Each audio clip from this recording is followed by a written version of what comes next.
दोस्तों ईशा और सूरज पर पहले ही आकाश जैसी बड़ी मुसीबत आई हुई होती है और वो उससे निपटने की कोशिश कर रहे होते हैं। लेकिन दूसरी तरफ बंटी और रिया भाग कर जा रहे थे, लेकिन बंटी को मिलता है काव्या का खत और वो रिया को कहता है मैं नहीं छोड़ सकता काव्या को और ना सूरज भाई को। सूरज भाई मेरे भाई हैं और मैं बचपन से उनके साथ रहा हूँ, मैं कभी भी नहीं छोड़कर जाने वाला उन्हें।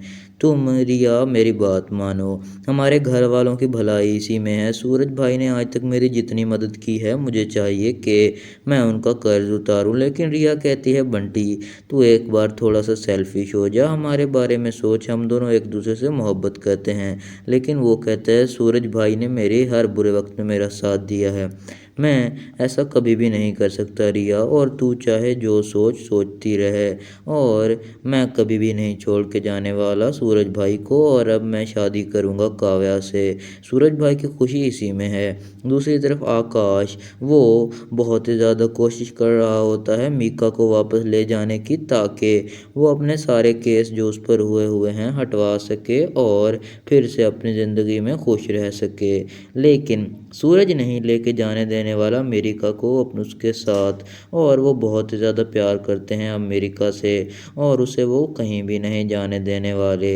दूसरी तरफ आकाश वो बहुत ज़्यादा ज़िद्दी था, वो ये बात बिल्कुल भी नहीं मान रहा था कि उसने अमेरिका को नुकसान पहुंचाने की कोशिश की थी और वो अब भी उसे नुकसान पहुंचा सकता है। वो तो उन्हें बहुत ज़्यादा धमकियां दे रहा था, लेकिन सूरज कहाँ मानने वाला है उसकी बात। वो चाहे जो भी कर ले, सूरज अमेरिका को कभी भी नहीं जाने देने वाला।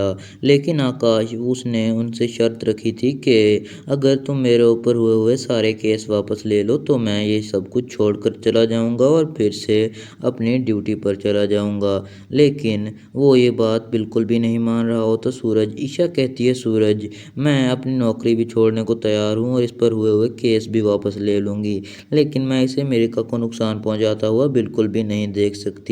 लेकिन सूरज कहता है ये बहुत ही घटिया इंसान है। आकाश वहाँ से हंस कर चला जाता है और ईशा उसको हाँ कर देती है सब कुछ के लिए।